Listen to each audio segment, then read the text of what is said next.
Welcome to Garam Masala, the magic spices of cooking. നമുക്കിന്ന് ചക്ക jam തയ്യാറാക്കാം. Preservatives ഒന്നും ചേർക്കാതെ തന്നെ വീട്ടിൽ തയ്യാറാക്കി എടുക്കാവുന്ന ഒരു ജാമാണിത്. ഇപ്പോൾ ചക്കയുടെ സീസൺ ആണ്, അതുകൊണ്ട് തന്നെ ഇതിന് ചെലവ് വളരെ കുറവാണ്.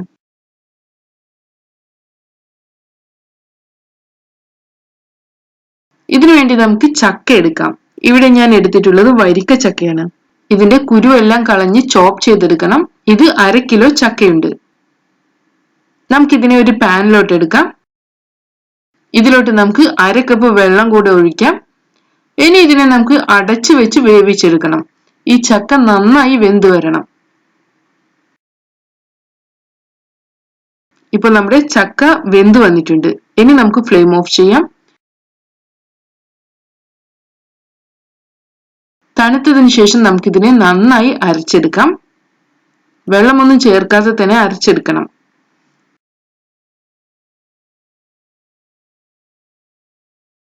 ഇനി നമുക്ക് ജാം തയ്യാറാക്കിയെടുക്കാം. ഇതിനുവേണ്ടി അടി കട്ടിയുള്ള ഒരു പാൻ എടുക്കാം. ഇനി ഇതിലോട്ട് നമുക്ക് 2 ടേബിൾ സ്പൂൺ നെയ്യ് ഒഴിക്കണം. നോൺ സ്റ്റിക് പാൻ എടുക്കുന്നതാണ് ഏറ്റവും നല്ലത്. പാൻ ചൂടായി വരുമ്പോൾ നമ്മൾ നേരത്തെ തയ്യാറാക്കി വെച്ചിട്ടുള്ള ചക്കയുടെ പ്യൂരി ഒഴിക്കാം. ഇനി നമുക്ക് ഇതിലോട്ട് ശർക്കരയോ അല്ലെങ്കിൽ പഞ്ചസാരയോ ചേർക്കാം. 5 ക്യൂബ് ശർക്കരയാണിത്. ഇതിനെ 1/2 കപ്പ് വെള്ളത്തിൽ മെൽറ്റ് ചെയ്തതിന് ശേഷം അരിച്ചെടുക്കണം. ഇങ്ങനെ അരിച്ചു വെച്ചിട്ടുള്ള ശർക്കരയെ കൂടെ നമുക്ക് പാനിലോട്ട് ചേർക്കാം. ഇനി ഇതിനെ നമുക്ക് ഇളക്കി കൊടുക്കാം. ഇത് നന്നായി തിളച്ചു വരണം. ശർക്കരയ്ക്ക് പകരമായി പഞ്ചസാരയും ഉപയോഗിക്കാം. 1/2 കപ്പ് പഞ്ചസാര ഉപയോഗിക്കാവുന്നതാണ്.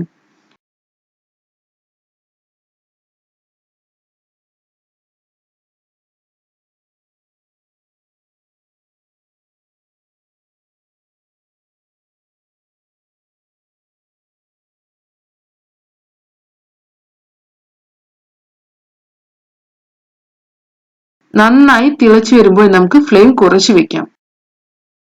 ഇനി നമുക്കിതിനെ ഇളക്കി കൊടുക്കാം. ഈ മിക്സിലെ വെള്ളമെല്ലാം വറ്റി വരണം. ഇത് നല്ല തിക്കായി വരണം. ജാമിൻ്റെതുപോലെ തിക്കായി വരണം. അതുവരെ നമുക്ക് ഇളക്കിക്കൊണ്ടേയിരിക്കണം.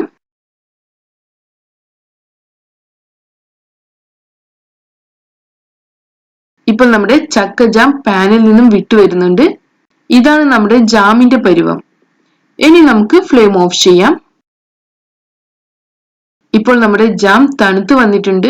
ഇതിലോട്ട് വേണമെങ്കിൽ പ്രിസർവേറ്റീവ്സ് ചേർക്കാവുന്നതാണ്. അങ്ങനെയെങ്കിൽ നമുക്ക് കുറച്ച് അധികം കാലം തന്നെ സൂക്ഷിക്കാൻ സാധിക്കും. ഞാനിവിടെ പ്രിസർവേറ്റീവ്സ് ഒന്നും ചേർക്കുന്നില്ല. ഇതിനെ നമുക്കൊരു എയർ ടൈറ്റ് കണ്ടെയ്നറിലോട്ട് മാറ്റാം. അങ്ങനെ നമ്മുടെ സ്വാദിഷ്ടമായ ചക്ക ജാം തയ്യാറായിട്ടുണ്ട്. നമുക്കിതിനെ ബ്രെഡിന്റെ കൂടെ സെർവ് ചെയ്യാം. അതുപോലെ തന്നെ നമുക്കിതിനെ ചപ്പാത്തിയുടെ കൂടെയും സെർവ് ചെയ്യാവുന്നതാണ്. പ്രിസർവേറ്റീവ്സ് ഒന്നും ചേർത്തിട്ടില്ലെങ്കിലും ഇതിനെ നമുക്ക് 10 ദിവസത്തോളം ഫ്രിഡ്ജിൽ സൂക്ഷിക്കാവുന്നതാണ്. Thank you.